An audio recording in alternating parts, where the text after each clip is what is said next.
Hello दोस्तों, कैसे हैं आप सब। उम्मीद करते हैं कि अच्छे होंगे। और आज हम एक नए हार्मोन्स के साथ आए हैं, जिस हार्मोन्स का नाम है जिब्रेलिन्स। इसके पहले वाले वीडियो में हमने देखा था कि ऑक्सिन हार्मोन्स क्या होते हैं, उनको कैसे खोजा गया था और उनका क्या कार्य होता है। तो आज हम जिब्रेलिन्स के बारे में देखेंगे कि ये हार्मोन क्या होते हैं, किस तरह के फंक्शन करते हैं और पौधों में इनका क्या इम्पॉर्टेंट रोल है। आइए स्टार्ट करते हैं। जिब्रेलिन्स यह जो है एक प्रकार का प्रोत्साहक प्लांट ग्रोथ रेगुलेटर है। ठीक है, जो जिब्रेलिन है ये भी एक अन्य प्रकार का प्रोत्साहक प्लांट ग्रोथ रेगुलेटर होता है। अभी तक जितने भी जिब्रेलिन्स की खोज हुआ है 100 से ऊपर जिब्रेलिन्स की खोज हुआ है, यानी 100 से ऊपर बोले तो कितना 110 जिब्रेलिन्स खोजा गया है। खोजा गया है। अभी तक खोजे गए जिब्रेलिन्स की संख्या 110 है। जो जिब्रेलिन्स होते हैं इनको GA1, GA2, GA3 द्वारा प्रदर्शित किया जाता है। प्रदर्शित किया जाता है। ठीक है, जो जिब्रेलिन्स होते हैं, ठीक ना, इन जिब्रेलिन्स को GA1, GA2, GA3 द्वारा प्रदर्शित किया जाता है। तो हम देखते हैं कि जो GA3 है, ठीक है, जो GA3 जिब्रेलिन्स होता है सर्वप्रथम खोजा गया था। यानी सबसे पहले कौन सा जिब्रेलिन्स की खोज हुआ था, तो सबसे पहले GA3 जिब्रेलिन्स की खोज हुआ था। सबसे अधिक अध्ययन किया गया है, यानी सभी जिब्रेलिन्स में से सबसे अधिक जिस जिब्रेलिन्स पर स्टडी किया गया है, उस पर अध्ययन किया गया है, वह जिब्रेलिन्स है GA3। जो शराब उद्योग होता है, शराब उद्योग में माल्टिंग की गति बढ़ाने के लिए GA3 का प्रयोग किया जाता है। ठीक है, अब देखते हैं जितने भी जिब्रेलिन्स होते हैं ना, सभी अम्लीय होते हैं, यानी इनका नेचर एसिडिक होता है, अम्लीय प्रकृति के होते हैं। अक्ष की लंबाई बढ़ाने की क्षमता रखते हैं। जो जिब्रेलिन्स होते हैं ये अक्ष की लंबाई बढ़ाने की क्षमता रखते हैं और क्या करते हैं, जो अंगूर की डंठल होता है उसकी लंबाई को बढ़ा देते हैं। फिर क्या है कि जो जिब्रेलिन्स है, ठीक है, वो सेव की लंबाई बढ़ाते हैं। मतलब यह है कि मान लेते हैं कि सेव पहले छोटे छोटे होते थे, अब उस पर जिब्रेलिन्स की छिड़काव कर देते हैं, तो वह क्या होता है, जिब्रेलिन्स छिड़काव करने के बाद जो छोटे साइज के सेव थे अब साइज में क्या हो गए, बड़े हो गए। जब सेव साइज में बड़े हो जाते हैं तो मार्केट में उनका कीमत ज़्यादा लगता है, क्योंकि देखने में अच्छे लगेंगे और ज़्यादा उनका वजन होगा। ठीक है, तो ज़्यादा वजन होगा, देखने में अच्छे लगेंगे, तो उससे क्या होगा, इससे अच्छा पैसा मिलेगा। ठीक है ना, तो वही कह रहे हैं कि सेव की लंबाई बढ़ा देते हैं।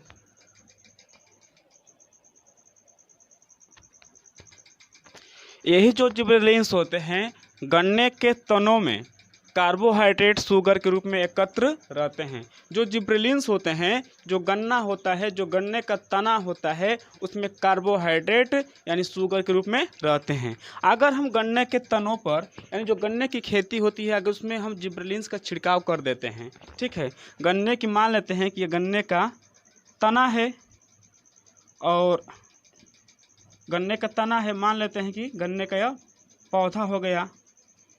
ठीक है, इस पर हमने क्या किया कि गन्ने के पौधे पर हमने क्या किया कि जिब्रेलिन्स का छिड़काव कर इस पर स्प्रे कर दिया उसको।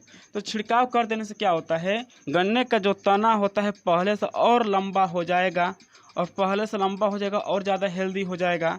ठीक है, तो इससे क्या फ़ायदा होता है, जब गन्ने पर छिड़काव कर देते हैं तो 20 टन प्रति एकड़, ठीक है ना, यानी 20 टन प्रति एकड़, ठीक है, ज़्यादा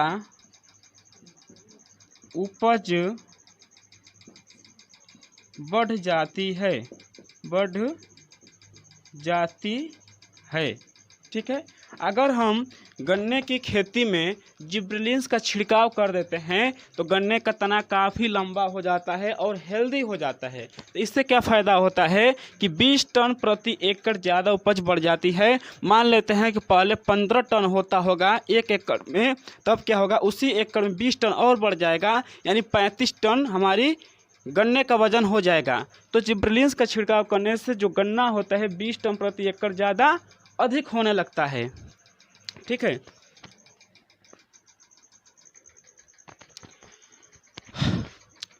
आगे देखते हैं। कह रहा है कि जो जिब्रेलिन्स होता है और क्या करता है, तो किशोर शंकुओं पर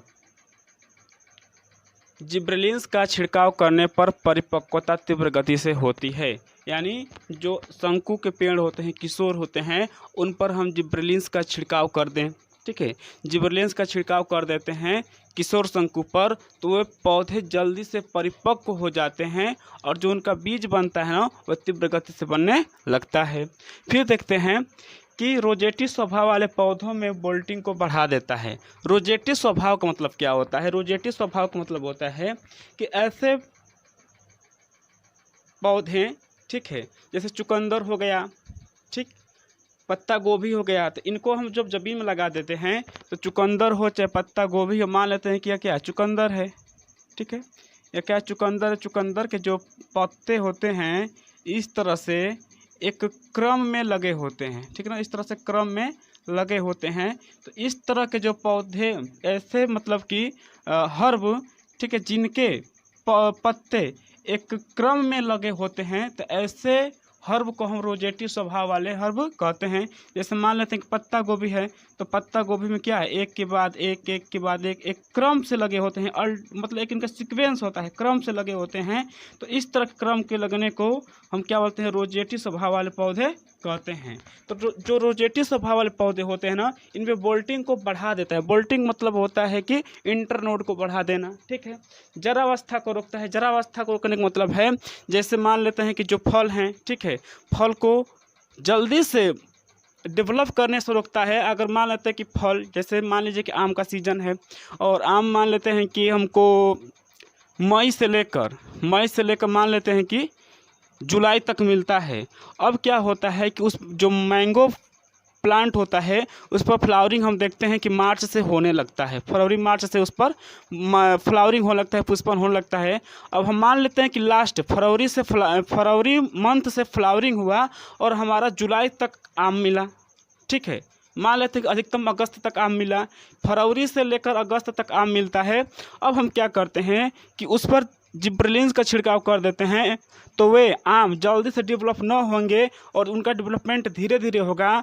तो अभी तक तो अगस्त तक मिल रहे थे, अब जो जब आम धीरे धीरे उनका डेवलपमेंट होगा तो अगस्त की जगह सितंबर, अक्टूबर, नवंबर तक हो सकता है समय की बढ़ जाए। तो अगर हम देख रहे हैं कि आम जब मार्केट में जल्दी से ख़त्म हो जाएगा, ठीक है, अब आम जो है कि जल्दी से ख़त्म हो जाएगा, तो लोग उसको क्या करेंगे, सस्ती कीमत पर बेच देंगे, क्योंकि वो आम सड़ने गलने लगेगा।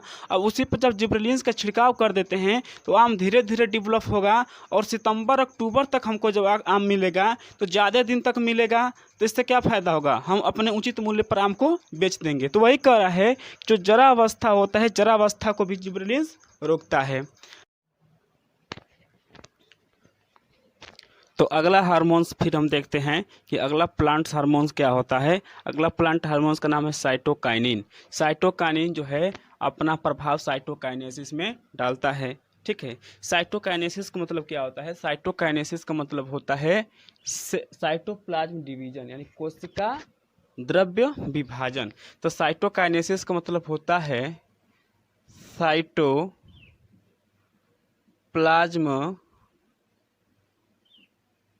डिवीजन। ठीक है, साइटोकाइनेसिस का मतलब होता है साइटोप्लाज्म डिवीजन, यानी कोशिका द्रव्य विभाजन। ठीक है, या कोशा द्रव्य विभाजन। तो जो साइटोकाइनिन है अपना विशेष प्रभाव किस में डालता है, किस में छोड़ता है? तो साइटोकाइनेसिस में छोड़ता है, यानी कोशिका द्रव्य विभाजन में अपना प्रभाव डालता है, इंपॉर्टेंट रोल प्ले करता है। फिर देखते हैं कि ऑटोक्लेव्ड हेरिंग स्पर्म डीएनए से काइनेटिन के रूप में खोजा गया था। क्या है? तो जो काइनेटिन है ना, जो काइनेटिन है लिखा है कि पौधों में प्राकृतिक रूप से नहीं पाया जाता है। वेरी वेरी इंपॉर्टेंट क्वेश्चन कि बताइए कि इसमें से दे सकता है आपको कि काइटिन इनमें से कौन सा पौधों में प्राकृतिक रूप से नहीं पाया जाता है। तो काइटिन जो है कि पौधों में प्राकृतिक रूप से नहीं पाया जाता है। ठीक है, करें कि साइटोकाइनिन। ठीक है, साइटोकाइनिन जैसे पदार्थों की खोज के क्रम में मक्के की अस्थि तथा नारियल दूध से जियाटिन अलग किया जा सका। ठीक, यानी जब साइटोकाइनिन की खोज चल रही थी तो मक्के की अस्थि तथा नारियल दूध से, कोकोनट वाटर से जियाटिन अलग किया गया। तो एक क्वेश्चन बना था नीट 2016 में। ठीक है, नीट 2016 में क्वेश्चन था कि कोकोनट वाटर, ठीक है, इसी कोकोनट वाटर को बोलते हैं कोकोनट मिल्क। इसी को क्या बोलते हैं? Coconut milk. एक कोकोनट वाटर या कोकोनट मिल्क होता क्या है? ठीक है ना, जो नारियल दूध है, नारियल दूध ये क्या होता है? जो कोकोनट वाटर होता है, नारियल दूध होता है ना, यह होता है मुक्त केंद्र की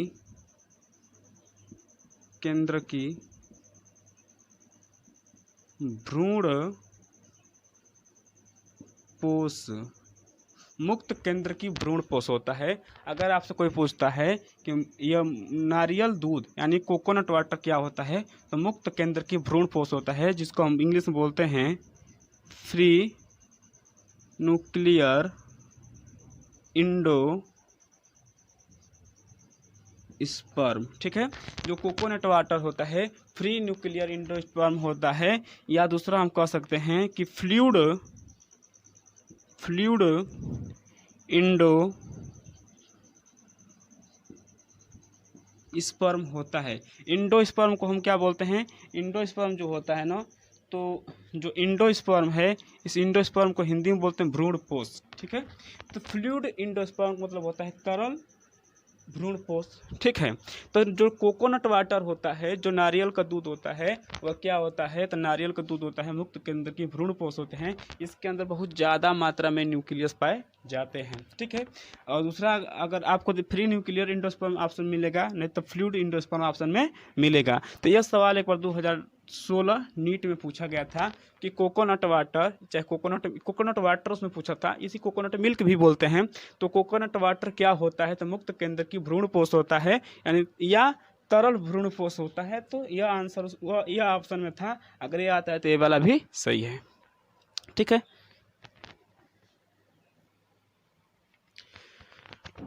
प्राकृतिक साइटोकाइनेंस उन क्षेत्रों में संश्लेषित होता है जहां तीव्र कोश का विभाजन संपन्न होता है। तो संश्लेषित का मतलब कि बनता है। ठीक ना, तो जो प्राकृतिक साइटोकाइनेसिस होता है उन क्षेत्रों में बनता है। ठीक है, प्राकृतिक साइटोकाइनेसिस का उन क्षेत्रों में निर्माण होता है, संश्लेषित होता है जहाँ तीव्र कोश का विभाजन होता है, तीव्र कोशिका विभाजन होता है। तो हमसे क्वेश्चन पूछेगा कि प्राकृतिक साइटोकाइनेसिस कहाँ बनता है, तो इसका आंसर होगा जहाँ पर तीव्र कोश का विभाजन होता है। तो तीव्र कोश का विभाजन कहाँ कहाँ पर होता है? तो तीव्र कोश का विभाजन होता है मूल शिखाग्र पर, विकासशील प्ररोह कलिकाओं पर और तरुण फल में। मतलब यह है कि मूल शिखाग्र में, विकासशील प्ररोह कलिकाओं में और तरुण फल में। इसको बोलते हैं रूट एपिक्स बोलते हैं, डेवलपिंग शूट बर्ड्स बोलते हैं और यांग फ्रूट बोलते हैं। ठीक है ना, तो मूल शिखाग्र, विकासशील प्ररोह कलिकाएं और तरुण फल ये ऐसे चीज हैं जहाँ पर तीव्र कोश का विभाजन होता है, यानी कोश का विभाजन जो होता है, सेल डिवीजन जो होता है, बहुत ही फास्ट होता है। ओके,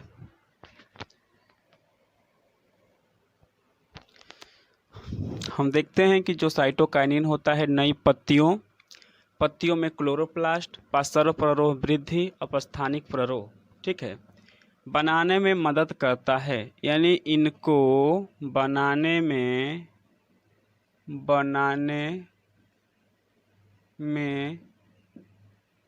मदद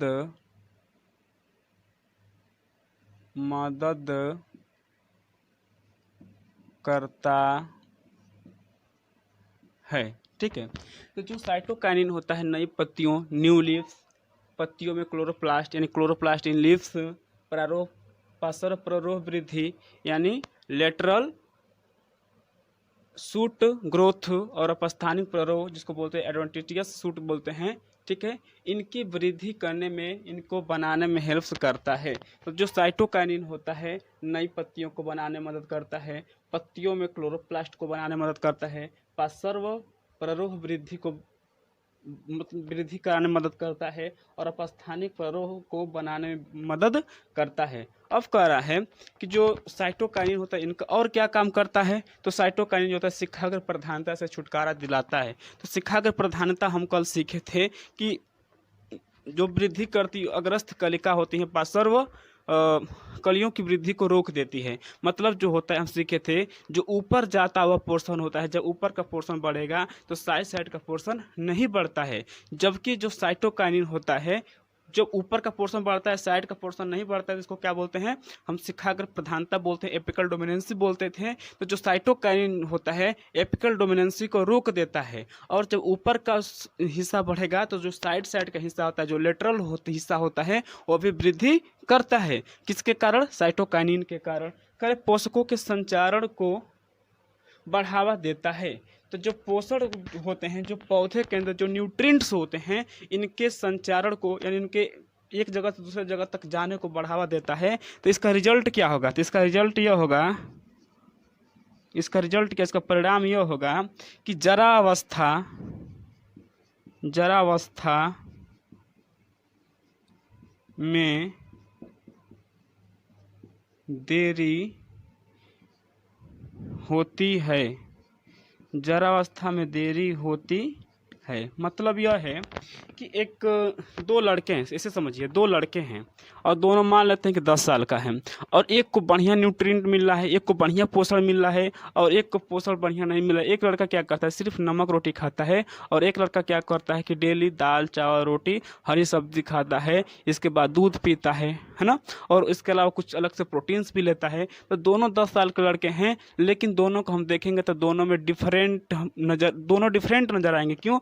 क्योंकि जिस लड़के ने ज़्यादा अच्छा पोषण लिया वह काफ़ी तंदुरुस्त दिखेगा, जिस लड़के ने अच्छा पोषण नहीं लिया, नमक और रोटी खाया था, उसका शरीर उतना अच्छा नहीं दिखेगा। तो वही कह रहा है कि जो साइटोकाइनिन होता है वह क्या करता है कि पोषकों के संचारण को बढ़ावा देता है, जिससे जरावस्था देरी में होती है। जरावस्था का मतलब होता है कि मतलब जो पत्तियां होती हैं बहुत देर से पुरानी होती हैं, हमको नया नया दिखती हैं। ठीक है, तो इस तरह से हमने देखा कि साइटोकाइनिन का क्या फंक्शन होता है और साइटोकाइनिन किस तरह का हार्मोन होता है। आई होप आपको ये वीडियो समझ में आया होगा। समझ में आया है तो लाइक करें, सब्सक्राइब करें। Thanks for watching, bye bye.